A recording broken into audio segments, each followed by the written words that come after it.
Razorback Nation? Welcome back into another episode of Razor Recap. Razor Recap is brought to you by Scarlet Letter, Arkansas's very own handcrafted spiked seltzer. Check them out today. If you're in Northwest Arkansas, you can check out the Core Brewery Tap Room, where you can get Scarlet Letter in all of its various flavors. And can't forget Jared's Kickin' Sauce, the perfect blend of sweet and spicy to transform any meal. Whether you're grilling burgers, roasting chicken, or just need a snack-worthy dip for crackers, Jared's Kickin' Sauce makes bland food good and good food great. Don't settle for ordinary. Kick it up a notch with Jared's Kickin' Sauce, your go-to sauce for every occasion. Grab your bottle now at kickinsauce.com and let the flavor party begin. And we'll get started. Arkansas wins big down in North Little Rock over in-state opponent UCA. And, it's like we were just talking before the show. This seems like it's an entirely different team when you have a healthy Jonas Adu that's able to come in and, give you anywhere from, 25 plus minutes a game.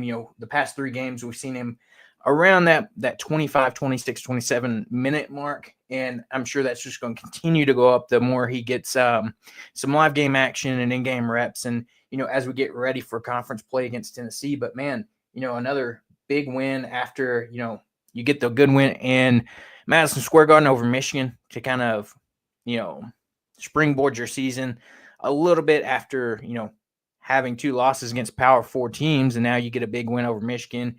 And then you kind of just continue the trajectory here as you get ready for conference play. Yeah, like you said, man, it's and it's not, I feel like it's not just Adu, it's Brazil too. Just having those guys who can be a presence a physical presence in the paint, guys who can get rebounds, guys that aren't, afraid to wait for a pass, are able to get that quick pass in the paint like that. That's super beneficial for this team, because like I was saying earlier, having a hand in the face of our shooters like John L. Davis and Boogie and DJ Wagner, I feel like they're less accurate whenever they're really covered like that. And if you can have someone in the paint that draws attention, it's going to open that up for them a little bit. And it's going to open up lanes for them to go into the paint. It's just all overall going to open up the offense a lot more. And I feel like that's why you've seen spurts of like just basket after basket after basket in the last 2 games.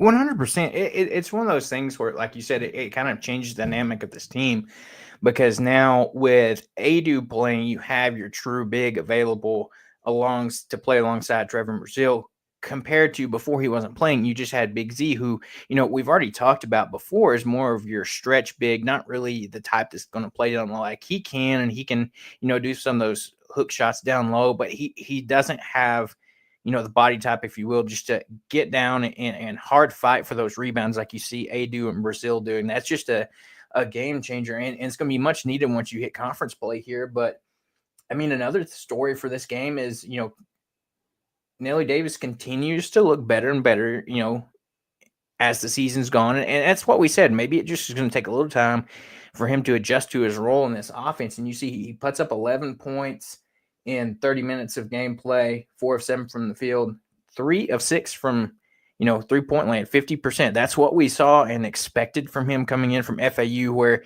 he shot nearly 50% from the corners last year at FAU for Dusty May. And I think you're finally starting to see him get more comfortable in this offense, and that's leading to him having better shot opportunities, more open looks. And, it ties in with Jonas Adu playing. You can play. Now teams have to guard that inside presence compared to maybe not as much before, but now with Adu and Brazil, it opens him up a lot more as well. Yeah, and you know what? Janelle Davis is amazing player. I've liked what I've seen from him at FAU, and I was super excited to see him.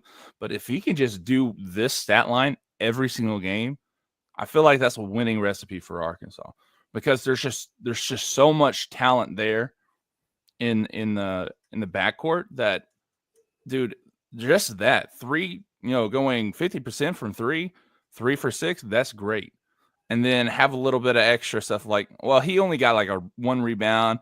I'd like to see maybe an assist or 2 more, but I mean 1, that's fine. If you're going to be the guy who sits in the corner and shoots, you're not going to get a whole lot of assists.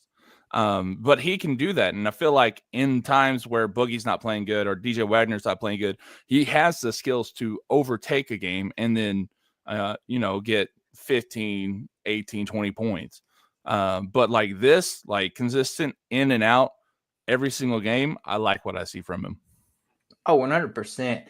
And, I think as we said, and we're continuing to see with this team is continuing to evolve. It's like Cal said after, the Michigan game, this team is looking better, but he said, their ceiling is so much more than where they're at now. And just the talent on this team, it's going to be interesting to see how it develops. And another guy, as you're talking about developing, Carter Knox, he plays 22 minutes yesterday, and this is the type of game to get him in. You can only learn so much scrimmaging and going through things at practice. These live game reps for these freshmen, not as much Boogie Flam because he came in ready to go. But a guy like Carter Knox who has the raw talent that just needs developing, these in-game reps are invaluable. He comes, plays 22 minutes, scores 14 points, 5 of 8 from the field, 1 of 2 from the three-point line, and hits all 3 of his free throws, 4 rebounds, 3 assists, commits 2 turnovers. But overall, in that plus minus that we talk about, he's a plus 10. So he's a young guy that, Arkansas will probably need down the stretch. Once you get into, conference play and you think about, you're going to have to maybe open up your rotation a little bit more. He's a guy that I think can contribute, and these in-game reps are going to be crucial for him, as, you just have 2 more games before conference play against Tennessee. Yeah, exactly. And that just the physicality you see from him too, because I feel like at the beginning of the year, he really just wanted to be a shooter because he would jack up threes every single time he was in the game. And, 2 attempts in 22 minutes, that's not bad. I feel like that's 2 to 3 is probably where he's at right now. But if he can go 50% from it too, I mean, why not let him go a little bit more? It's just that he hasn't been able to get to that threshold yet. And but I like the non-scoring stuff, like the 4 rebounds, 3 assists. That's winning basketball. If you have role guys that can do that and help get the ball to other people or do the hard work that doesn't necessarily get you the praise by the media, that's where we need those type of guys to really shine.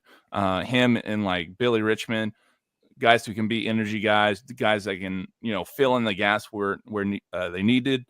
Yeah, that's cool. That's good to see. And talking about Billy Richmond, he went 2 of 4. He had 18 minutes though, 5 rebounds and an assist. I mean, that's what you want from those guys. You don't have to go out there and get, double-digit points every night. But exactly. 5 rebounds, that's big. I mean, who else got Boogie Flan had 5 rebounds. I didn't realize that. He had more. See, Boogie Flan and Carter and Billy Richmond had more rebounds than Jonas Adu, and we've been talking up Jonas Adu, right? Yeah, he had 4, but the thing is, they're spreading out these rebounds, right? That's what I like, and I like to see those guards get rebounds too. So, yeah, no, I feel like if they played like this and they played against Michigan, that's just winning basketball, and all they're going to do is get better because, like you said, their ceiling is way higher than what it is that we've seen so far. Yeah, I agree. I mean, and let the praise continue to flow for one Boogie Flan. I mean, he just comes out and is continuing to, play himself into what people are calling most likely a lottery pick. I mean, if we're being honest, that is the potential that he has. And, comes out 16 points, 7 11 from the field, 2 of 4 from the 3-point line, 5 rebounds, like you said, 9 assists in this game. If he can put up this stat line of 16 points, I'll take a little less points, like, around that 16, 17 point. If I can get some 9 assists where he's getting others involved in this game. I mean, yeah, sure, every now and then it'll be great to see him have those, 20+ point games. But, if on any night he can come out and average 16 and 9, I'll take it. Yeah, exactly. Man, that's a lot of assists. And to do that and have 5 rebounds on top of that, I mean, that's unselfish basketball, right? He also had 5 steals. So, like, he was just a few more, rebounds or steals and 1 assist away from having a triple double. Like, I was about to say, that's crazy. yeah, and Even I if it's against Central Arkansas, yeah, that's one thing you do got to consider. It is the level opponent, but I feel like overall this guard play that Arkansas is getting is just continued to improve. Because I mean, even look at DJ Wagner; he puts up 13 points and adds in 6 assists as well in this game. It seems like they're learning to flow with each other much better in the style to be able to have guys like Brazil and Adu playing at another level and both be, for the most part, healthy is changing the dynamic of this team to where it's not as much pressure on these guards to have to get the points because, you'd have Big Z stepping outside to want to shoot the 3. And, we didn't see as many, minutes here from other guys. Like you didn't have Thero play in this game. Probably due to that illness that he was dealing with in New York against Michigan.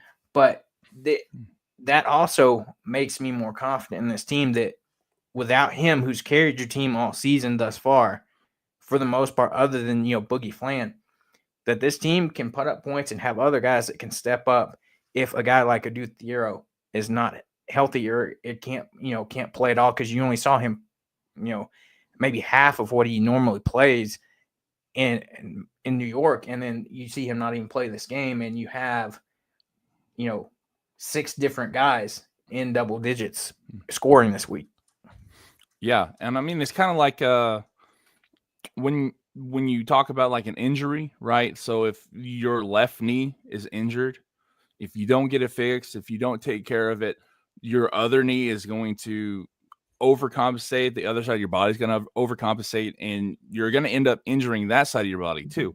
So I feel like that's exactly what's been happening with this Arkansas team is they've been leaning and using Thero as a crutch, right? And they're not exactly. That's why I feel like you saw them get worse until they got to that Michigan game, and then once they got to the Michigan game, they were essentially without that crutch anymore, and they had to work, on that injured leg, so to say. But and I feel like they just found themselves, and now whenever Theo, Theo, my son's name is Theo, so that was whenever Theo comes back, you're gonna have, I feel like, a better balance between them.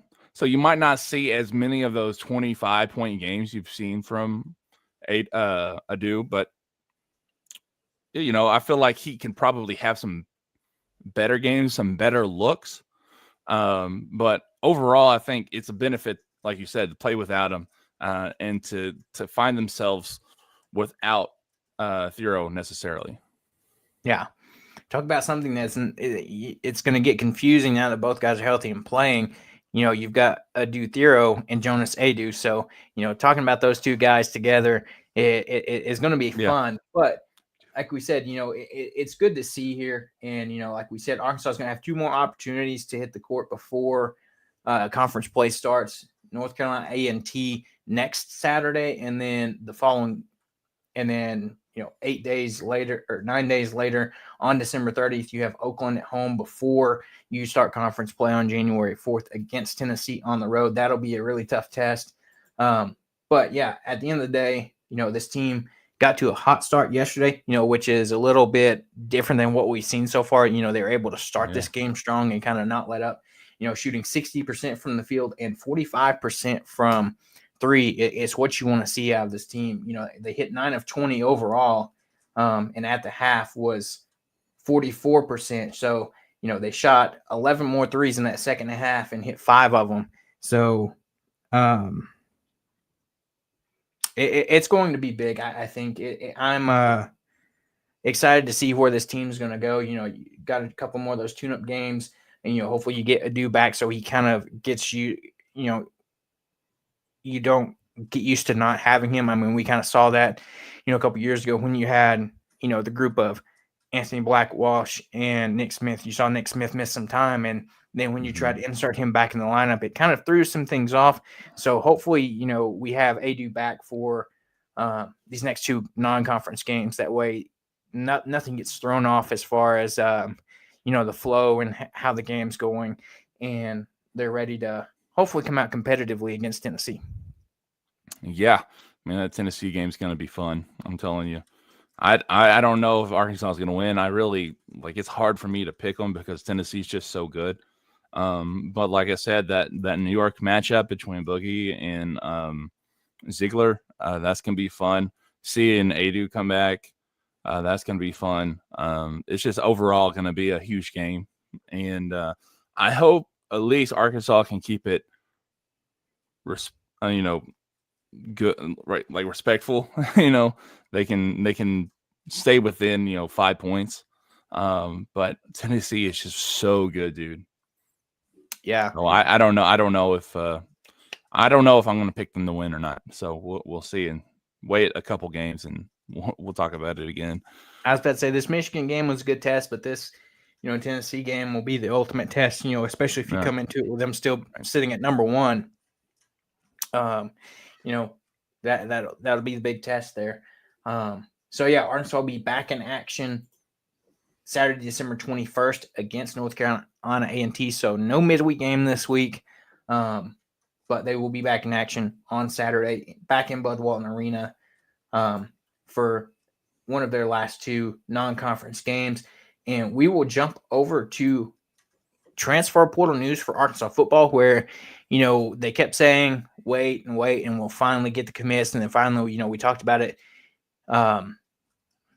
in the show last Thursday. We got Shaq McRoy, the 4-star transfer offensive lineman from Oregon, that was chosen between Oregon and Arkansas last year. He comes in, that's a good way to start it. And then, between yesterday and today, 3 more commitments for Arkansas in the transfer portal. Nothing that's going to, turn your head, nothing like super elite guys, but they're guys that you need that's going to be, guys that are going to help with your depth and, your 2 deep depth that you're going to need, especially in that secondary with your losing so many guys to eligibility and to the transfer portal. And the first one of those guys is Kanye Walker, a guy that is transferring over from Oklahoma, spent a few seasons at Oklahoma and prior to that at Louisville. In the 2024 season, he did have 24 tackles, 2 tackles for loss, and 1 interception, and he will come in having 1 year of eligibility. He is a redshirt junior coming in. He is a guy that he started 8 games for Oklahoma last season. He ended up getting benched later in the season to a super talented freshman, but he's a guy that can come in, hopefully a fresh start here, and can just bring some added depth to the secondary room that's going to be much needed for next season. Right. And if I'm not mistaken, he played corner, correct? He's a corner. Okay. Yeah. So this, a lot of fans might come in and look at the stat line like, oh, only 24 tackles, that doesn't matter for corners. The lower the tackles, the lower the tackles and the higher the passes defending, that is what you want to see. Because if they have lower tackles, that means they're not being targeted. And if they're not being targeted, that means they're good, right? Because you want to throw to the other guy's best cornerback. So, and he's had 6 pass deflections last year, and like you said, 8 games starting, and then he lost that role. And you got to think OU's defense was a very good defense. The reason why OU was bad this year is because their offense was probably the worst offense in at least the Power 4, if not the entire country. They were not good whatsoever. So getting this guy to come in is a huge get. I don't want to like compare him to like Jalen Braxton, but I feel like it is at least a little bit of a replacement for him. Now, I wish we could find somebody for that other side because I'm not super confident over there with who we have, but we'll see what else they can bring in through the portal. And I don't know, man. I'm feeling a little bit better about Arkansas's team next year versus what I was like earlier last week. Yeah, I was about to say, when you see constant, you know, oh, this guy's leaving, this guy's entering the portal, that guy, this guy, and it's just very deflating. But then finally, after Pittman's press conference, he's like, "Hey, give us, a few days, a week. We have all these visits set up. We have these guys coming in, and sure, these guys aren't guys that are going to just, automatically like, move the needle," is the saying they use. This guy doesn't necessarily move the needle a ton, but he's a guy that you need. He's a guy that's going to come in and be a depth piece.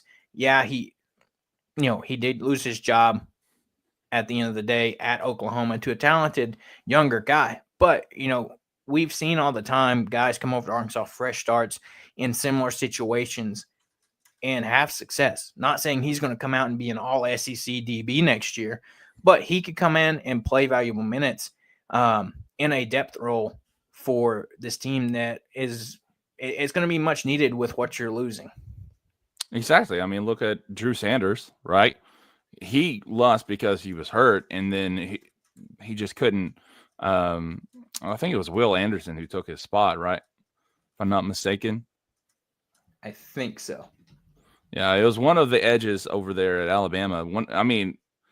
They have an entire, just backup after backup who are 5 stars. So you get hurt, dude, you probably won't play anymore, because the guy behind you is just as good. And why change that whenever they can just roll with that guy?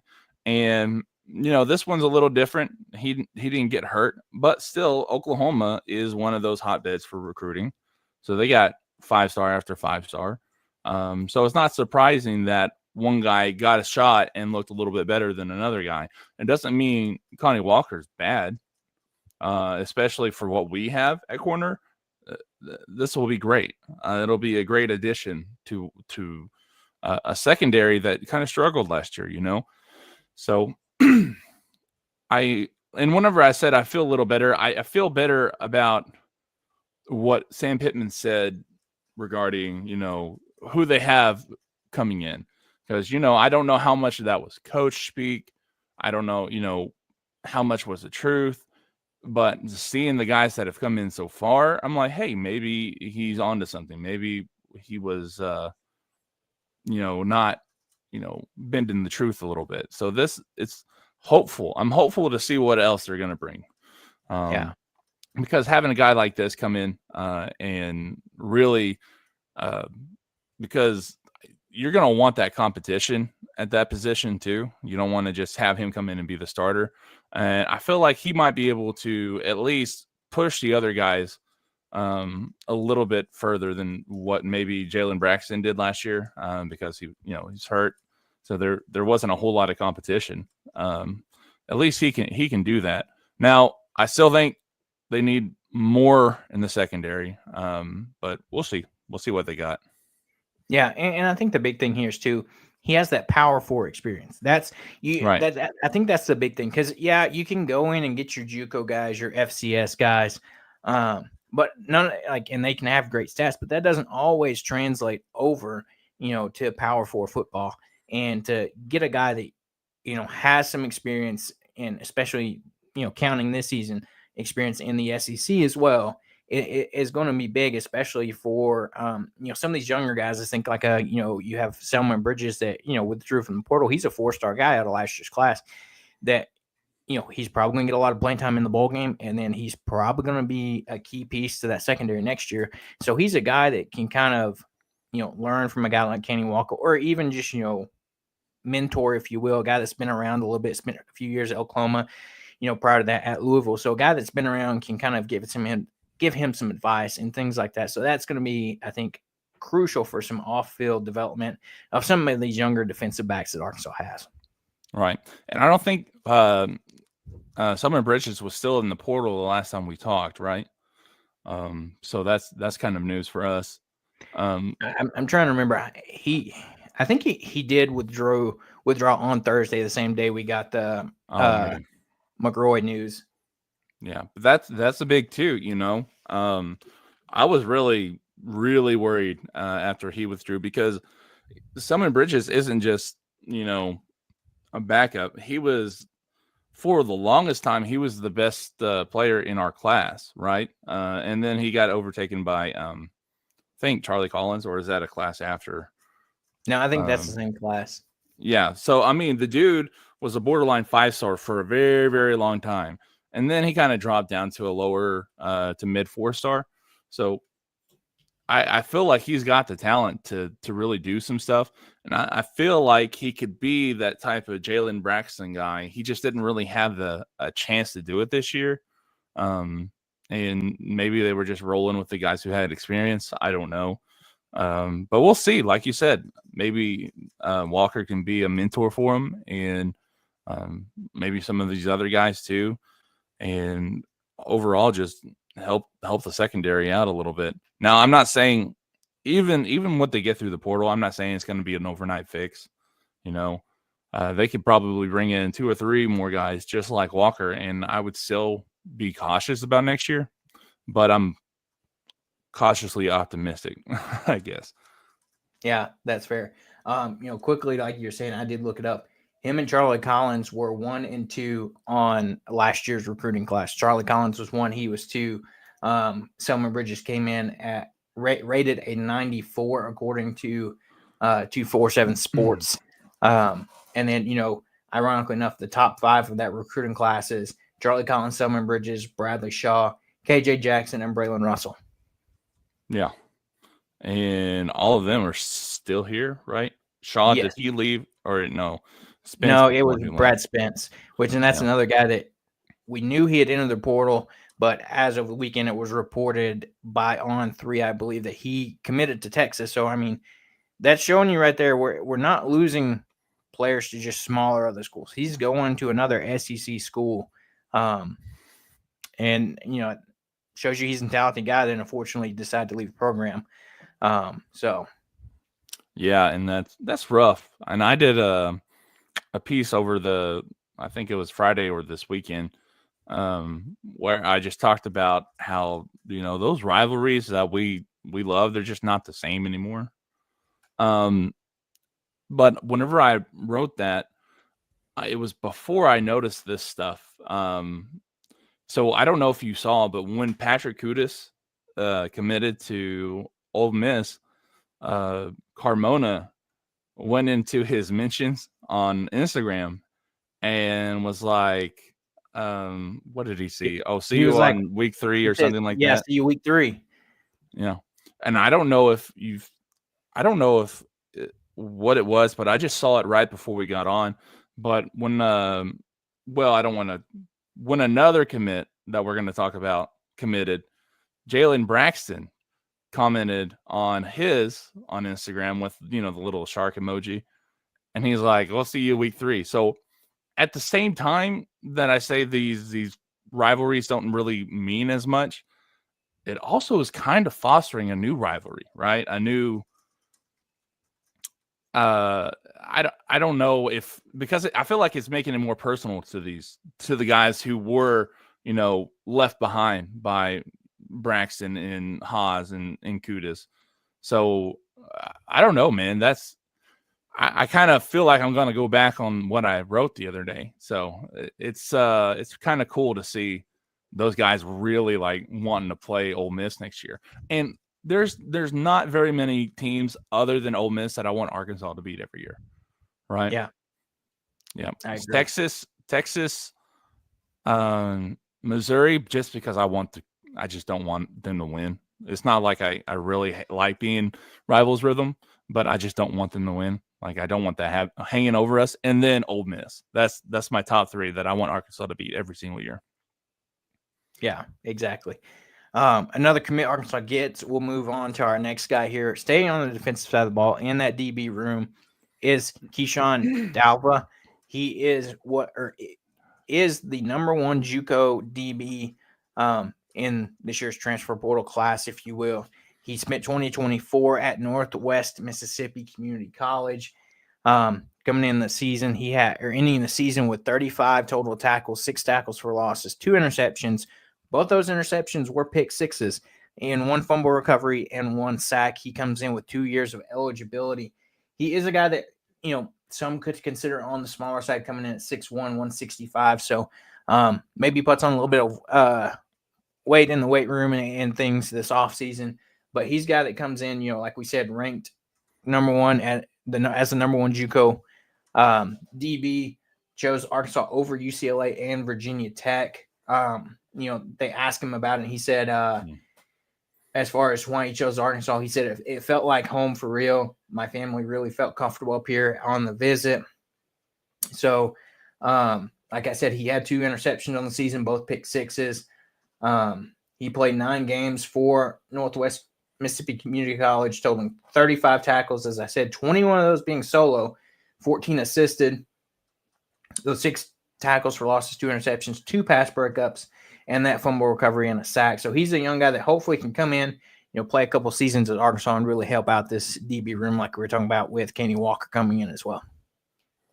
Yeah, and like I was saying earlier, I feel confident about this, but this isn't one that moves that needle a little bit for me, just because it is a JUCO guy, and there's nothing wrong with JUCO guys. It's just I have to see it to really believe it yet. Right? Can it translate to the next level? Right, but the stats they're nice. The 2 interceptions, pick sixes. Hey, that's all you can hope for. If the guy can watch film and make those intuition plays like that, because if it's a corner getting a pick six, it's usually because he picks off like a short pass, like a short out route or something like that, and he just anticipates the throw. If he can do that and really study film and know what he's doing, he could be a good cornerback for us. But I really like his offer list. I mean, like, it's not just some scrubs coming in trying to get him. You have Arkansas, Arizona State, who's in the playoffs right now, Virginia Tech, Iowa, Michigan State, and then Boise State, and then you got a few smaller schools underneath that. You got Florida that went after him. I doubt that was like a super legit commit offer or a recruiting offer, but he's got a lot of big time schools going after him, and sometimes I don't want to say that's enough for me, but that's pretty telling. If you've got schools that are Power 5 schools that are coming after you as a JUCO guy, you got to look at it and say, well, maybe we got one that's pretty good. Right. Maybe it's like you can find, a diamond in the rough, you will, a guy that can come out and, play some crucial minutes. And I think that's what you're going to see here, hopefully, as they, can he translate this next level, get in the, weight room, the film room, develop this off season, and come out and show that he belongs here. And like you said, like, don't ignore those other offers. Just because, he came to Arkansas doesn't mean necessarily that, well, he went on those visits and, things like that. So it's going to be big to see what happens, in the offseason. But, he's another guy that, like you said, doesn't necessarily move the needle for me. But it's going to be interesting. So I don't know. I just got a notification on my phone. I was about to say, I think we're both looking at the same one here. Bro. But breaking news here.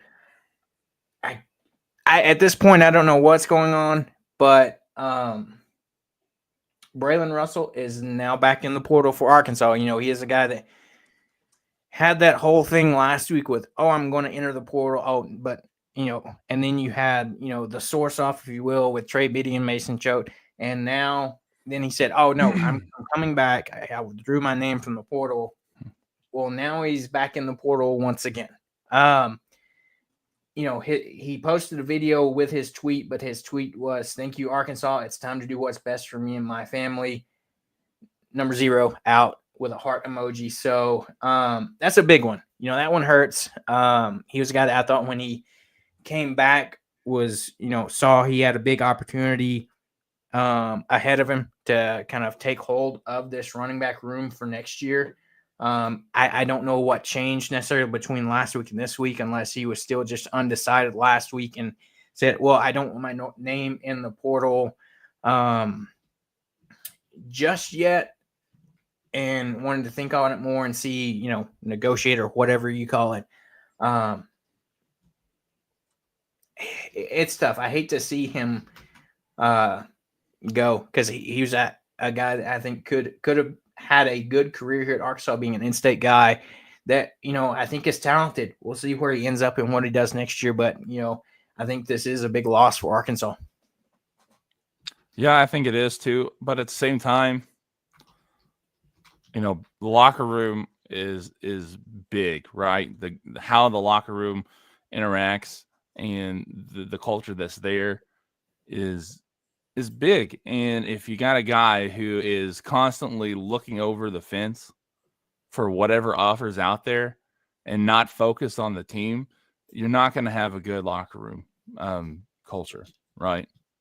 So, he's a talented dude. He's great, but if he needs to, get out or stay in.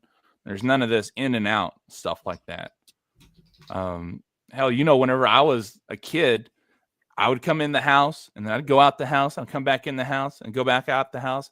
And, my mom would get mad at me. She'd be like, it's either in or out. And if you open that door one more time, I'm going to bust, Exactly. So I got the same thing. Just like in or out.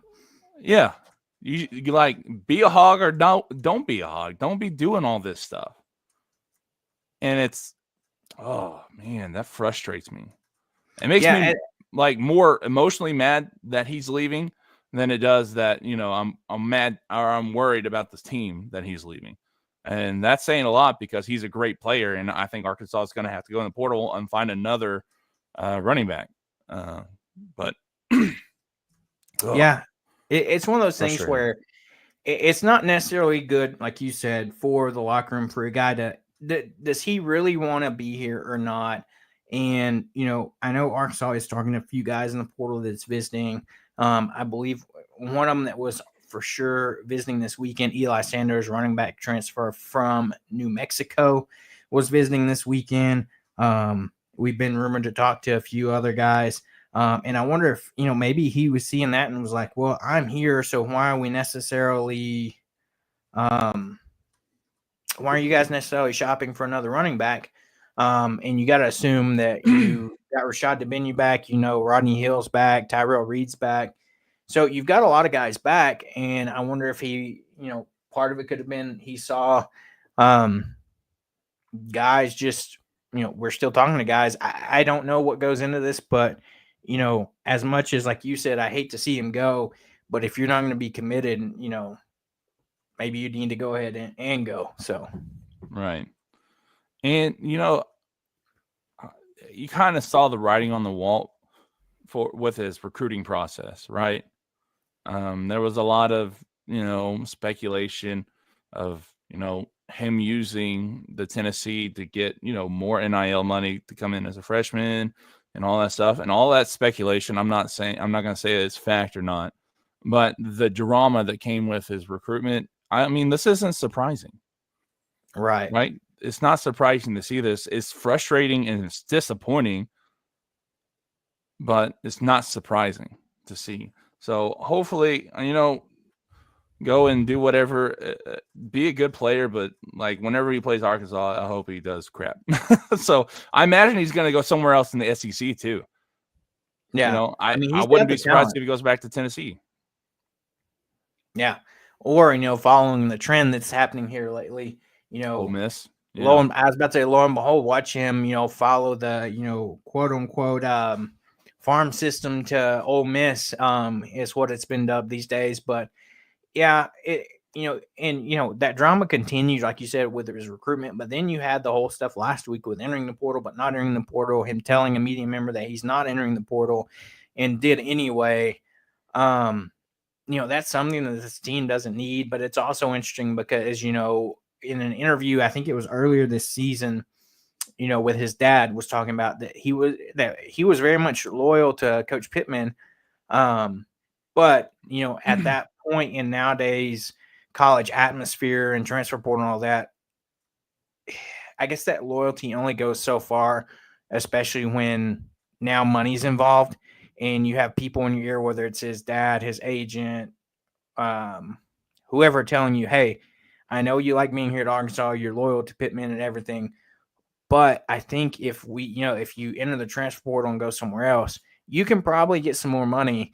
And for some of these kids, not trying to defend him, leaving Arkansas or anything, but some of these kids have the chance to get some life-changing money right now, and the NFL is not necessarily guaranteed. But still, at the end of the day, when you see a talented guy transfer out of your program that has some question marks around it, isn't necessarily a good look either.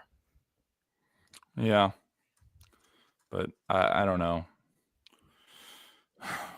We'll just have to see what comes in, And if he does go to Ole Miss, I can guarantee you that's going to be a massive game week 3.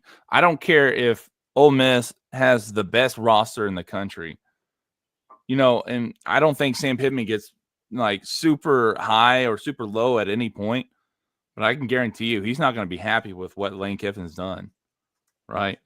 Because it's kind of ridiculous how he's just picked off our entire team like that.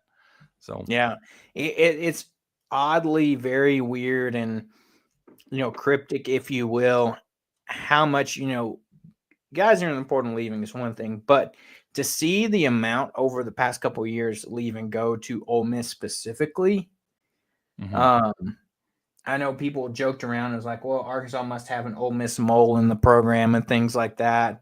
But yeah, I mean, even it's becoming such a show and joke now, because even SEC Mike on Twitter said, oh, he quoted Braylon's tweet and said Lane Kiffin must have made that call. ... So like, it's not. It's becoming a thing with national media. And it's like, how long before that actually gets looked in upon that, hey, this is very weird that you see these amount of guys going to the same school. But like, to your point, look at the, the price tag Ole Miss paid for their roster this year, and they still had 3 losses. So just because you go out and pay for a bunch of guys doesn't mean you're guaranteed to, win and do all these things. And so now, that list continues to grow. Not saying Braylon Russell, that's where he's going, but it would be very much, if I had to bet on it, Ole Miss is right up there at the top of the list, like you said, maybe with Tennessee and whoever else he decides to visit, because now you've seen Patrick Kudus enter the portal, go to Ole Miss. Jalen Braxton enter the portal, go to Ole Miss. Luke Hasz enter the portal and go to Ole Miss. 3 players this year. You had Poopaw last year. Yeah, it's very frustrating, to say the least. Yeah, they're just going to be the Ole Miss Razorbacks. No more Rebels. That'll be like their 6th mascot in the last 10 years, won't it? Right. And it's frustrating to be the butt of the running joke, just saying, well, Arkansas is just a farm system for Ole Miss, and that narrative. Just imagine if Arkansas goes. Just imagine Arkansas, because they play in Oxford, right? Next year, yeah, this year, week 3 in Oxford. They played here this year. Just watch, if they go into Oxford and win that game, social media, like X, is gonna it's gonna crash. It's gonna crash. It's gonna be hilarious. Now, I'm not saying that's gonna happen, but geez, that would be the perfect. That would just be like the cherry on top with everything. Yeah. Oh man.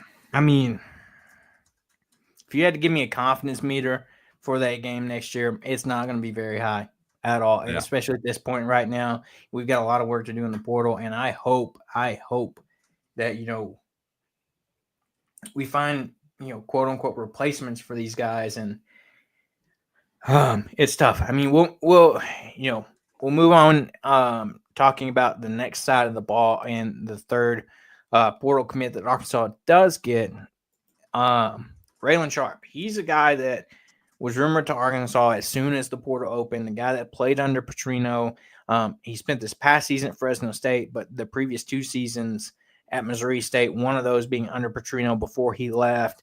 A guy that the rumor was out there that he wanted to come here last year, but we didn't really have room for him as far as a spot on the team, whether it be scholarship or non. Mm-hmm. And then due to the guys were losing due to eligibility and guys entering the transfer portal, he came on a visit to Arkansas, and he is committed to Arkansas today. Spent 2024 at Fresno State, had 51 receptions for 523 yards, 3 touchdowns. Comes in with 1 year of eligibility. Like we said, a guy that played under Petrino at Missouri State when he was there, and can come in and potentially give you a lot of help depth wise. A lot of people have kind of comped him to, he's your Isaiah Satania replacement. And as true as that might be, but I think he has a little bit different playing style than Satania. He does come in at 5'9", 165 from Allen, Texas. Those previous 2 years at Missouri State, 2022, he had 16 catches for 307 yards and 1 touchdown. And then in 2023, he had 73 receptions, 991 yards and 7 touchdowns. Knows this Bobby Petrino's system, but I think he's a guy that you can see similar to Armstrong, but can be that guy that short yardage catches, can get you first down on whatever, second and short, third and short. A very much a thing that we didn't really have this year. You had Andrew Armstrong that got a majority of your passes, and then Broden was your kind of big target, but had stone hands, if you will, and really struggled to catch the ball and have drops. Tesla, when he did play, showed you some things, really caught the ball. Satania was kind of your home run deep threat, if you will. That's the way I looked at him. He had the speed that, he was your guy that had the chance to be a home run guy. This guy, from all the video I've watched, the tape I've seen on him, he's a guy that's going to be your yards after catch guy. Get the ball in his hands in some space, and he's going to go to work on the ground. With the ball after he catches it. If you go back and watch the film from him at Missouri State and Fresno, you'll see what I'm talking about. Yeah, and we didn't get to see him when they came to Fayetteville, because I think he was hurt. I'm not sure, but so like last season with Fresno State, though, I mean, he was about 4 to 5 receptions a game, around 40 yards a game. There was one game where he actually went for over 100 yards, and that was against UNLV. So Barry Odom's defense. So now, the UNLV beat him 59-14. So I don't know how much of that was in, garbage time. But he had 10 receptions, 116 yards. So I feel like he's going to be like a gadget guy, kind of. Yeah. I feel like you could probably do some like sweeps with him, jet sweeps. You could do some bubble screens. As far as someone who's going to, run across the middle, I don't think that's going to be him because 5'9", 165 pounds, that's a little, I was about to say, at that point, you're asking for trouble and injury right there. Right. And, Taylor Green has a tendency to lead receivers into big hits. So I don't know how much of a factor he's going to be in the game plan all season long, but he could be that guy who helps in tunnel screens or bubble screens, jet sweeps, or I don't know exactly how fast he is. I don't really like the Isaiah Satania comp because Isaiah Satania has world-class speed. But size-wise, yeah, he's smaller, but he's pretty close. Hopefully, they can find some ways to get him the ball to where he can, like you say, get in the space and move a little bit. Yeah. Yeah, that's the thing to look at there is like, yeah, and I think the comp with Isaiah Satania in a sense is just size-wise, they're very similar in their size. But other than that, very much different players for the most part. And, this is a guy like you talk about, going back to high school. He played at Allen, Texas. If you know anything about Allen, Texas, they have a history of good football program down there. And he was a part of the Texas 6A state championship team. His sophomore year was an all-district pick as a freshman. He was also a standout member of the track and field team and was 7-time USA track and field All-American. Yeah. So we'll have to see. Maybe he does have that world-class speed too. We'll see. But I don't know. I think it's a solid get. Yeah, for sure. It's like you said, like you said before, it's nothing that necessarily super moves the needle for me. I mean, he's a guy that's going to come in and give you good quality depth, probably a lot of snaps. He's not going to be a guy that comes in as necessarily you're building the offense around him. He's going to be a guy that can come in, probably be a core player, have some big games, like you said. If you looked at his, stats, every now and then he might pop for a big game, but hopefully can come in and be a reliable target for Taylor Green in situations where maybe he just needs to dump it off, and a guy that can get in space and, make big plays with his legs. So with this addition, you're looking at as of right now, your wide receiver room being, you got Bryce Stevens, Jordan Anthony, Desmond James, CJ Brown, Cross Johnson, Zachary Taylor, Quentin Murphy, Antonio Jordan, Jacaden Ferguson, Jace Brown, and now Raylan Sharp. Transferring out, you have Jaden Wilson, Davian Dozier, and Isaiah Satania. Yeah. There's not a whole lot of, Dozier is probably the biggest guy right there. Either him or Monte Harrison, right? Yeah, I don't know why they don't have him listed on here. You got Monte Harrison as well.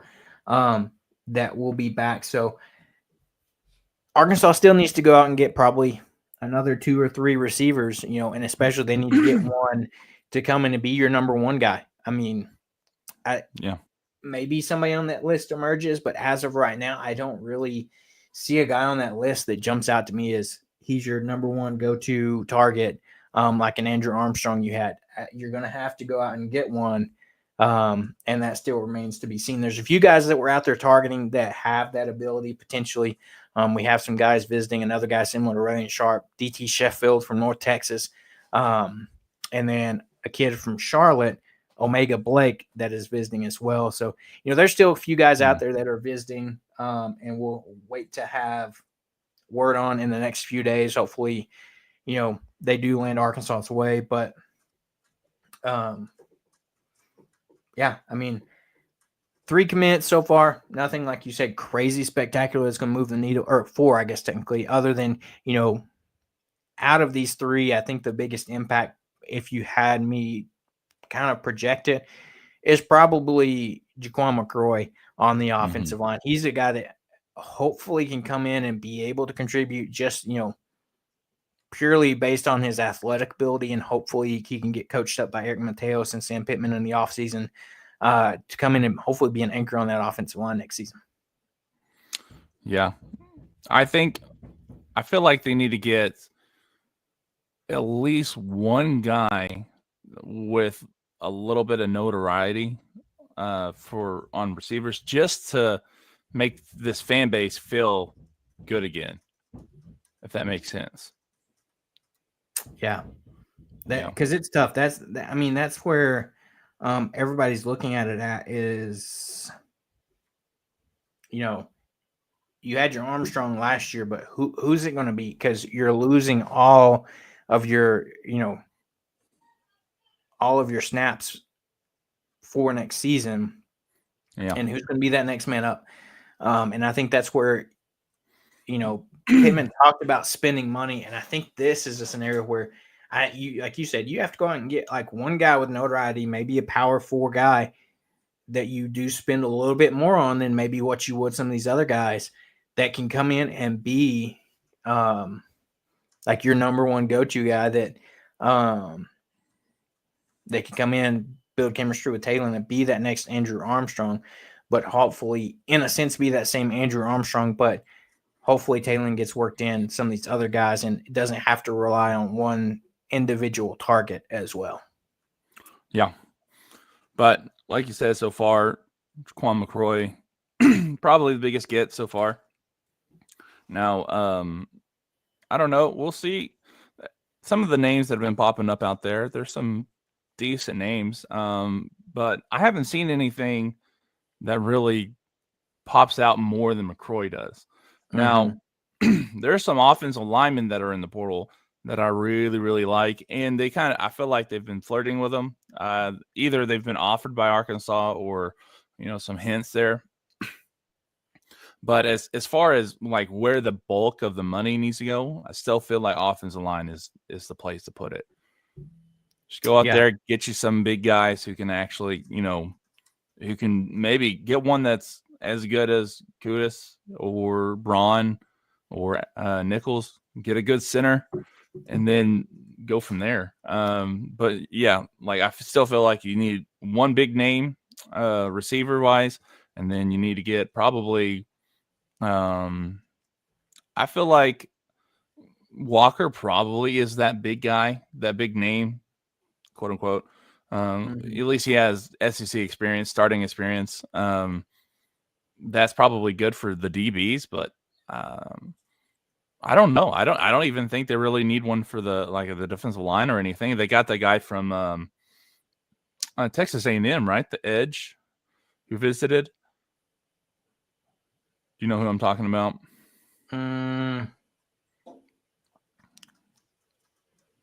Not right offhand. I'll look it up, but I was about to say, while you're looking that up, we do have visiting this weekend, and said he was visiting about 4 hours ago. Caden Kittler, he was the starting center at UCF this past season and entered the transfer portal. So he's a guy that could be big potentially too, as far as bringing in starting, center experience. I guess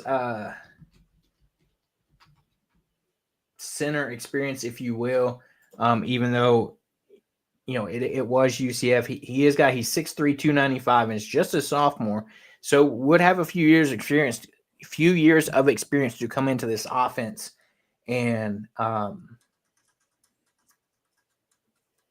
this team.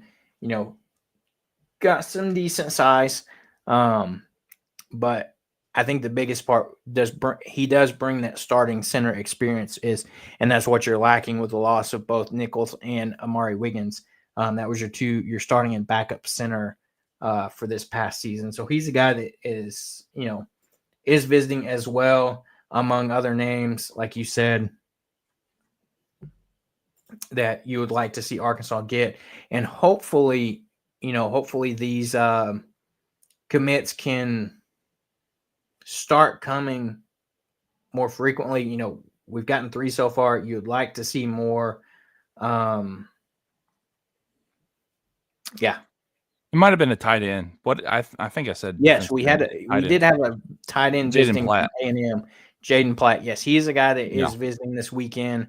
He is close to a top 100 guy in A&M's 2023 recruiting class. And he is a redshirt freshman, so redshirted his first year in his 2 seasons at A&M. Not a ton of utilization, but it is a physical specimen. The physicals are there, but you don't see much as far as the stat line goes. And maybe he can come to Arkansas and change that a little bit. I know we're also visiting the Atkins kid, the tight end he was another D2 guy that he's another one of those guys that his stats don't necessarily just jump out at you, but he has a lot of target offers from a lot of other big schools. And part of it is maybe he's just like the the athletic ability and just the size. He's a freak athlete, but he's another guy that Arkansas is targeting as well because you've got a lot to replace with Luke has. And maybe a combination of these two guys. I've heard even potentially a third guy that we might bring into, not a name specifically, but just in general, bringing in three guys because maybe you don't need such a stud tight end like we talked about on the show Thursday. With how much we utilize tight ends, this past season with Haas, you don't maybe necessarily need that one stud guy that's going to come in and have almost be second on the team in receptions. For what we seen last year, Bobby Petrino's offense likes to use these guys as blockers, and then from time to time they'll get open, catch some passes, and so you just need a guy that can come in, do his job blocking, and be able to catch the ball and have some athletic ability to make some plays. So another name for what do you call it, for wide receiver is that Alabama receiver. I don't know if you know who I'm talking about. Kendrick Law. Yeah, he's another name that I heard that could be big. He's a bigger bodied receiver. I think he's like 6'4". Let me look. While you're looking that up, Pigpen says, though it's not confirmed, it is fair to say that Sam needs to do what Kiffin's doing and quote unquote steal players. So he's 5'11". So he's okay, right at 6 foot. I was way off there. Yeah. Yeah, I don't know about stealing players. That'll be I feel like Sam Pittman's a little bit too he's not as aggressive in the portal as maybe he needs to be. Yeah. Well, there's also some lines that I think are being crossed that I don't think Sam Pittman's willing to do. Yeah. I mean, and if you will, that's kind of been the story with one Lane Kiffin is a guy that stretches the rules, if you will, isn't the cleanest coach, if you will, in terms of things like that. Yeah. The ethics part of it. It might not be completely legal, but is it ethical? I feel like he's a little bit he stretches that a little bit, especially, the faking injuries. So we know he's not above being unethical in that regard. So yeah, like you said, that Law guy or Kendrick Law from Alabama is one that's still potentially on the table. We talked about the DT Sheffield from North Texas, Omega Blake. Guy from Charlotte, he's 6'2", 180, so a bigger bodied guy. They also talked about Kobe Prentice from Alabama as well. He's 5'10", 188. Jalil Farouk from Oklahoma, 6'1", 208, potentially. We did have a different receiver from Oklahoma that was visiting this weekend, I believe.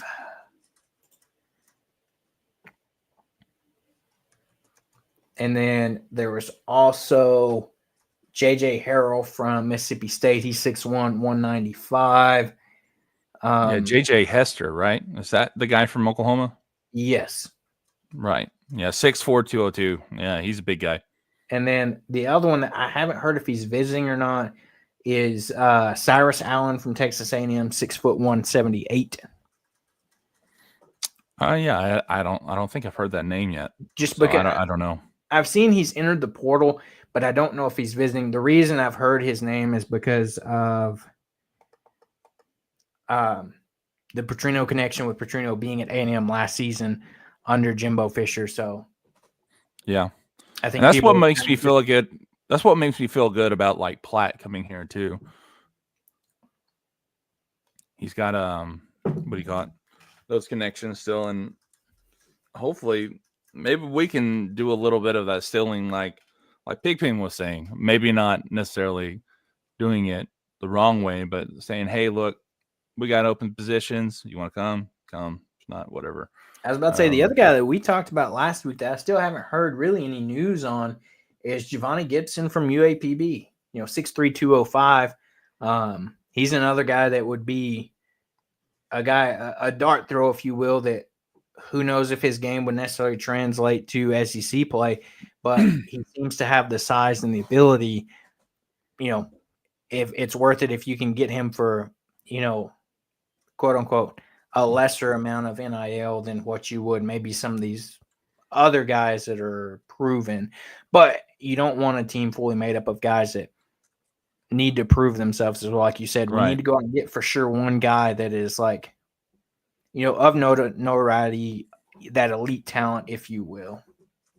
Yeah. I feel like it just depends on how it goes. They might go after Gibson after they strike out with a couple of people. We'll see. But I don't know. It's I feel like it's already a little bit of a gamble with Sharp.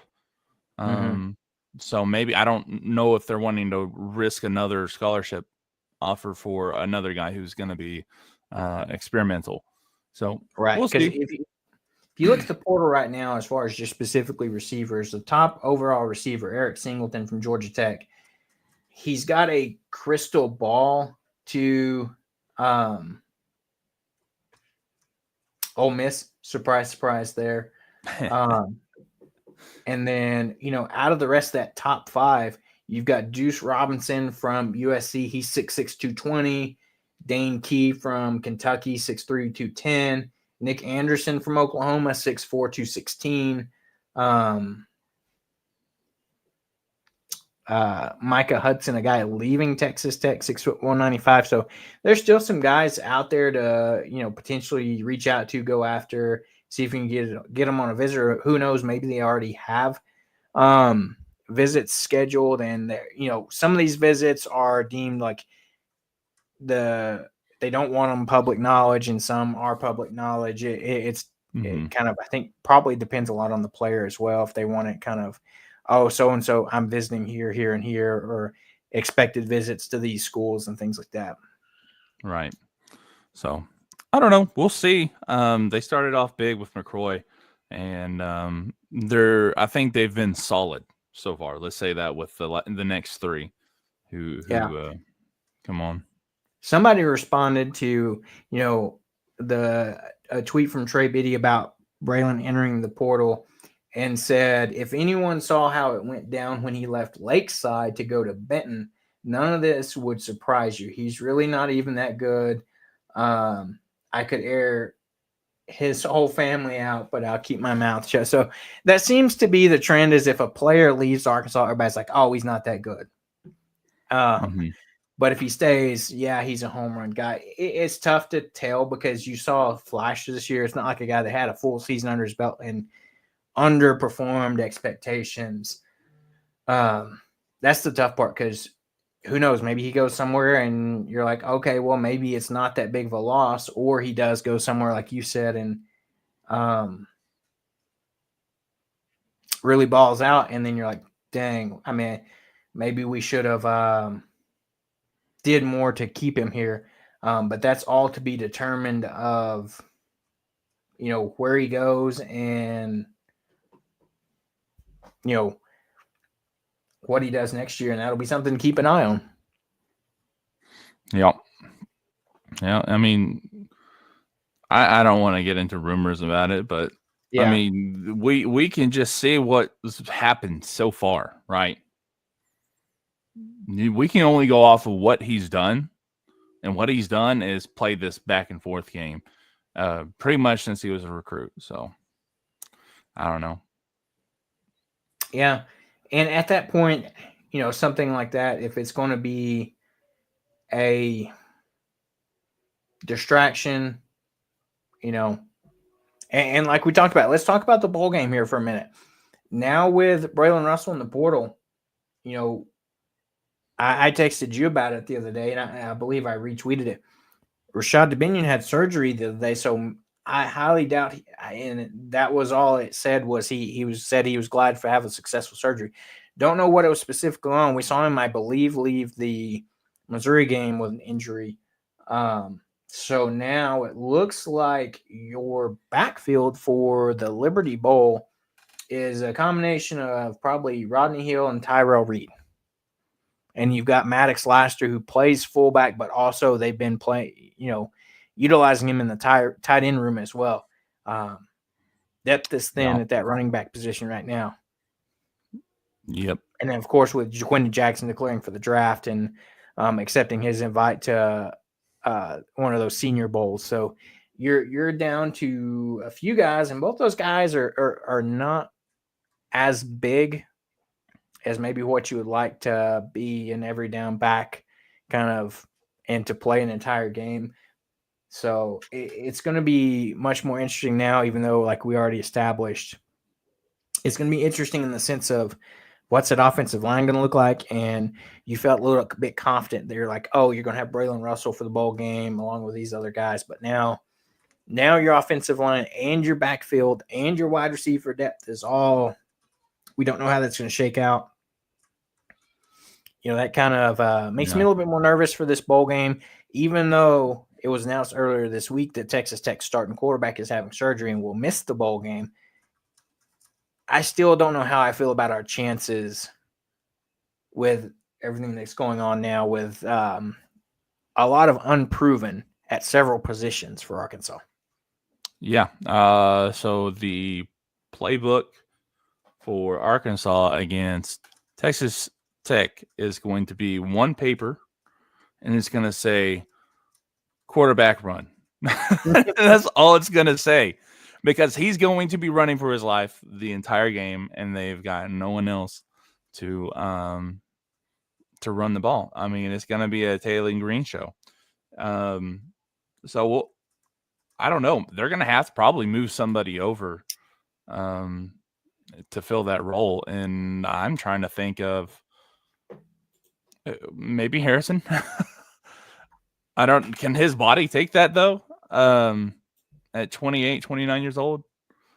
I mean, if he's maybe in great shape, yeah, possibly.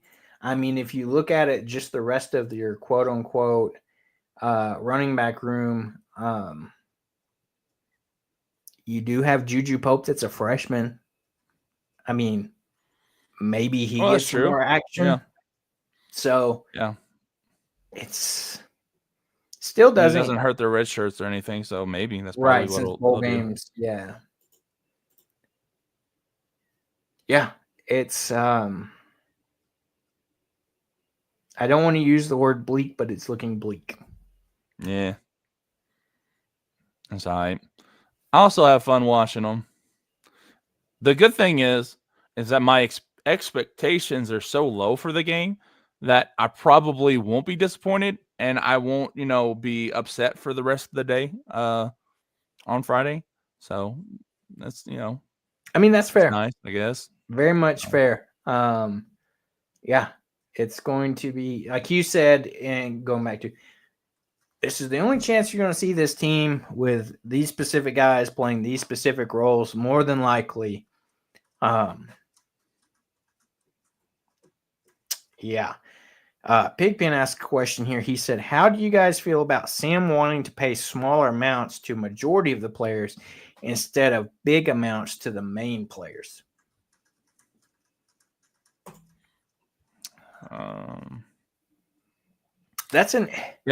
I don't like it to a point, because if this is a business, right, you want to put the money where the talent is. At the same time, you don't want a locker room to be bad or to have a sour culture. So I don't know. It's a hard balance to make, because the big, like, NIL, you can say whatever you want about NIL. The big problem is a transfer portal that is insanely easy to get into and go somewhere else. That's the problem with this whole stuff, because if they're moving to like a business model like the NFL, then they have to make it harder for these guys to leave, because you can't just do that in the NFL, right? You have a Right. contract, you're there. The thing is, if you go into free agency, you probably won't get picked up because there's not a whole lot of room on a roster, so maybe cut back on scholarship numbers, which I wouldn't like that. I think 85 is probably a good number, but yeah, I don't know. Well, I mean, for me, I'm looking at it in a sense. I agree in the terms of it depends on what position you're talking about. Like the Luke Haas situation we were talking about. A position maybe you're not going to utilize as much. Like if you know in Bobby Petrino's offense, you're not going to throw to your tight ends a ton. Yes, it makes sense to not, pay a big amount for your tight end, but you flip back to a guy like Patrick Kudus.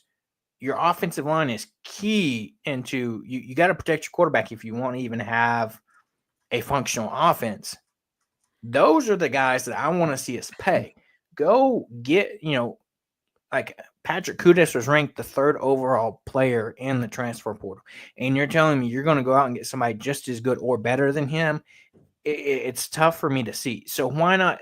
That would be a position I would prioritize saying, hey, I'm going to pay Patrick Kudus. Maybe I'd be more likely to pay Patrick Kudus more than I would a Luke Haas, because Patrick Kudus is going to be more of a not contributor, but in a more important role than necessarily what maybe Luke Haas was. Sure, would I like to still have a stud tight end like Luke Haas was? Sure.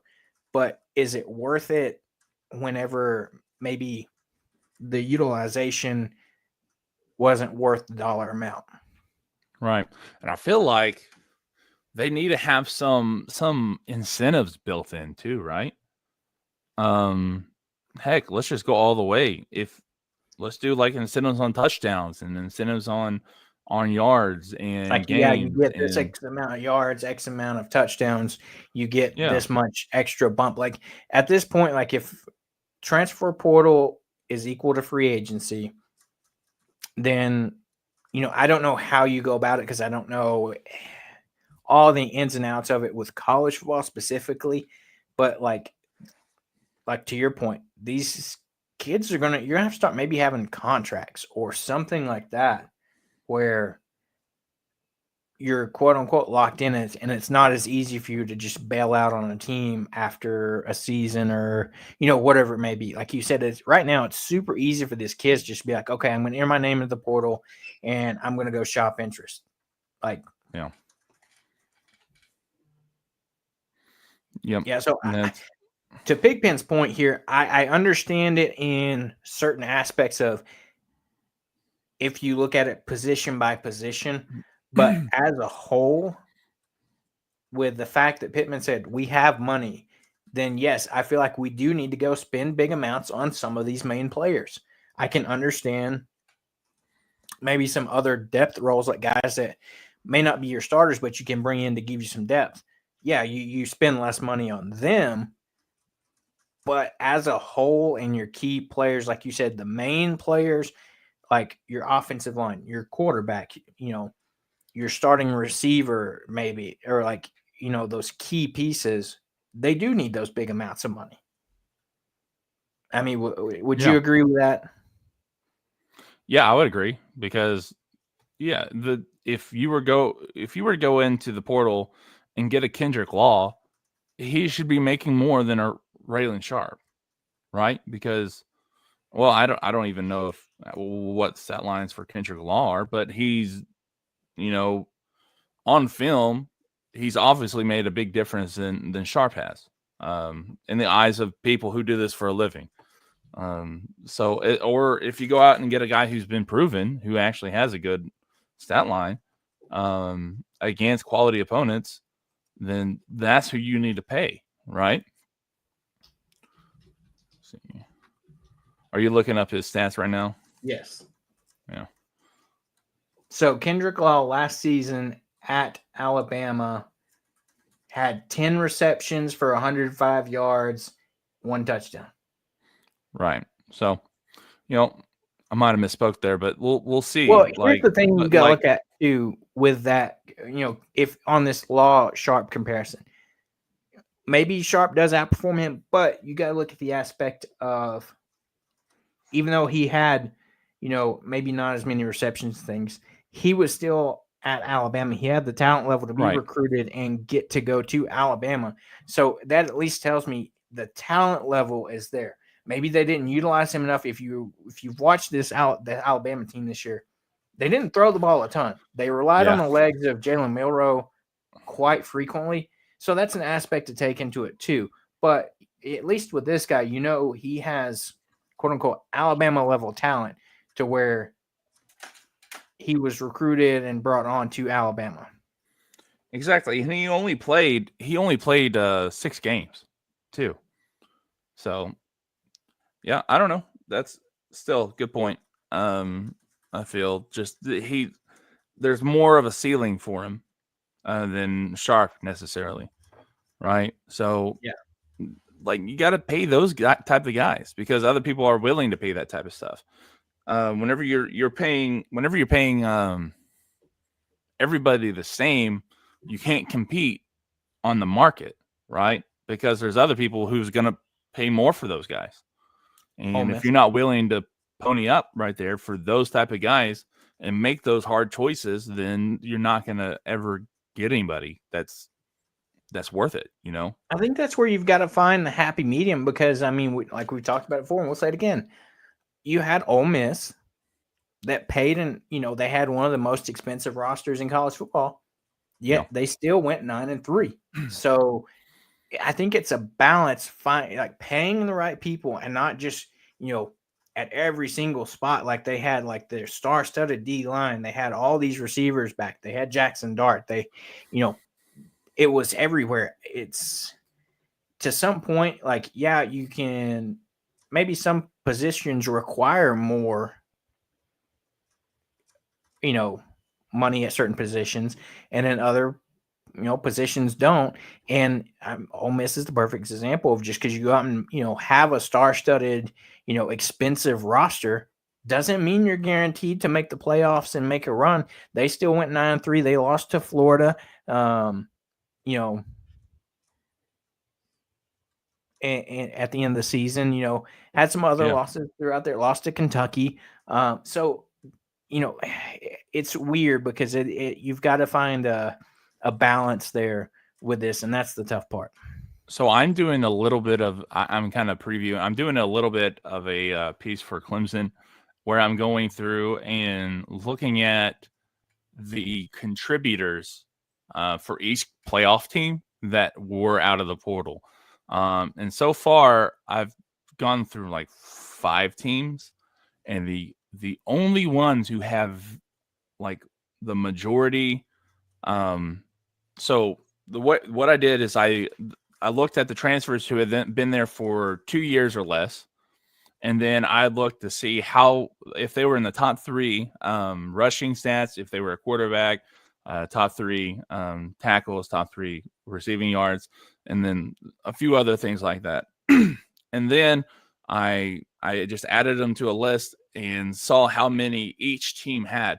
Now, if you look at like Indiana, they had like 15, right? A whole lot of their talent was from the portal, and same with A-State.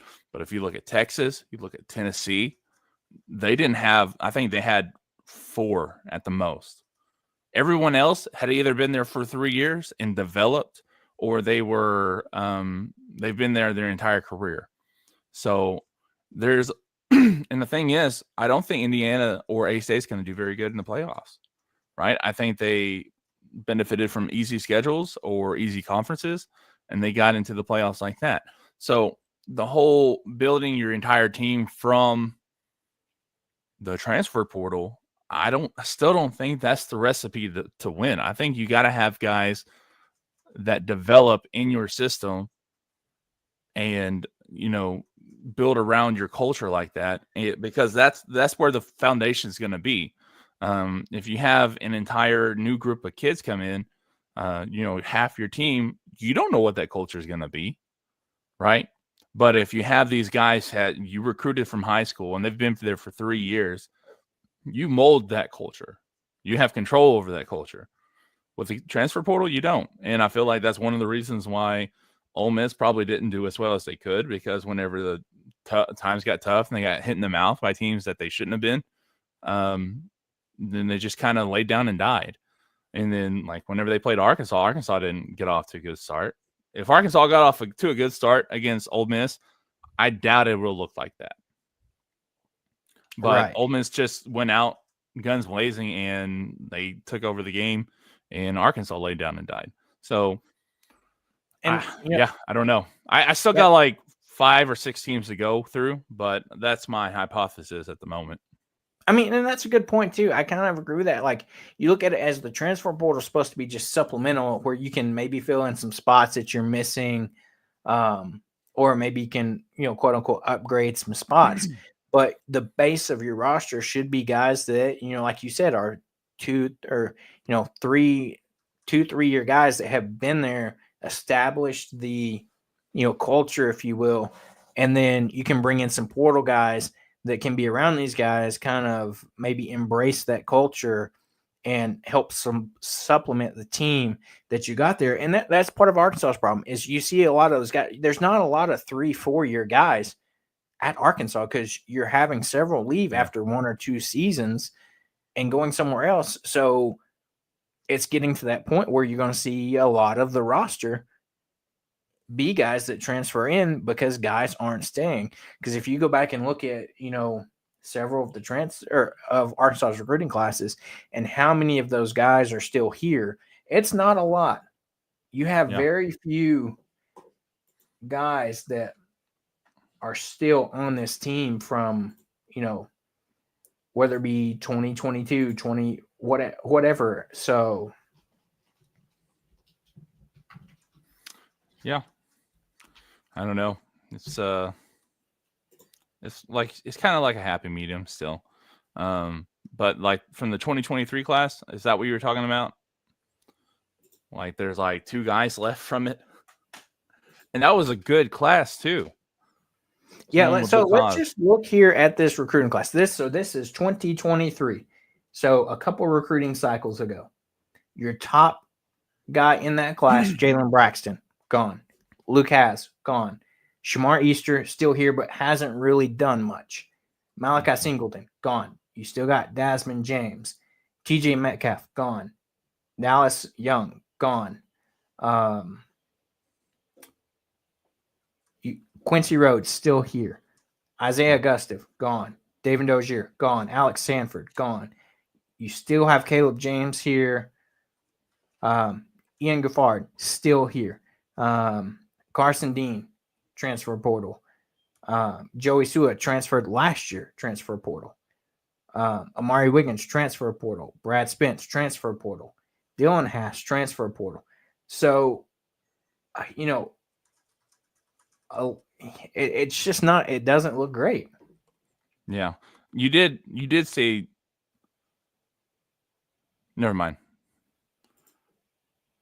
Okay. Maybe I misheard you. I thought you said someone that left that didn't leave, but never mind. I'm mistaken. And then luckily, so if you look at,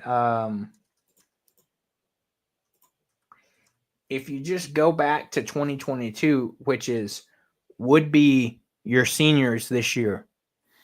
Or upcoming. Patrick Kudus transferred. Sam Mbake transferred. Jordan Crook transferred. Nico Davier in the portal. Ty Washington in the portal. Caden Henley in the portal. Max Fletcher transfer portal. Andrew Chumley transfer portal. Manny Powell transfer portal. Marion Harris, he's still here. James Joyner transferred out. Quincy McAdoo, that's an unfortunate event. He had to medically retire. Dax Courtney transferred out.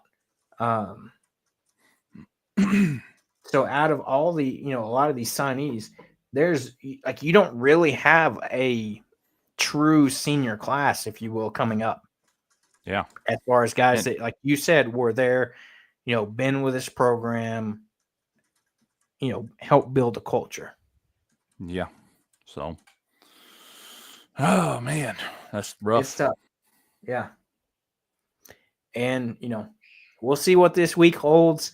The roller coaster is still going, and we'll see what happens. It's been a lot more down than up, to say the least. We got some today, but it's not really a huge up. If you think about the roller coaster, it's just the clickety clack is you're starting to go up, but nothing that is like shooting you up right now. And I think Arkansas really needs to you need to see some movement from that this week. I mean, that's what Pittman said in his press conference this week. I don't know if we have a press conference tomorrow or not. I mean, traditionally you've seen him on Mondays, but with us in the bowl season, I don't know what his press availability is going to be like. They started practice as like a light walkthrough Friday. They're really going to hit practice starting tomorrow. So maybe we have a press conference, maybe we don't. But we'll keep you guys up to date. Hopefully we have some more portal news by the time we get to Thursday. If there's anything crazy big, we might jump on here and do a emergency show if there's anything crazy big that happens. But we'll start wrapping it up there. I'm ready to see what this week holds. No midweek game for basketball. They'll be back in action next Saturday, and keep an eye out on the Twitter pages, the Facebook pages, and we'll keep you updated for what portal news we hear regarding Arkansas, whether it be more guys leaving, more guys. Hopefully, we're tweeting about more guys committing to Arkansas over the coming week. Before we get out of here, you can check us out on YouTube. We stream to YouTube, Facebook, Twitter. But go on that YouTube, hit that like button, hit that subscribe button, and hit that bell, and you will be notified anytime we have a live show coming at you. It means a lot. Thank you guys for tuning in today. And we'll be back on Thursday unless there's anything crazy that happens between now and then. So until then, have a great beginning of your week, and we'll see you on Thursday.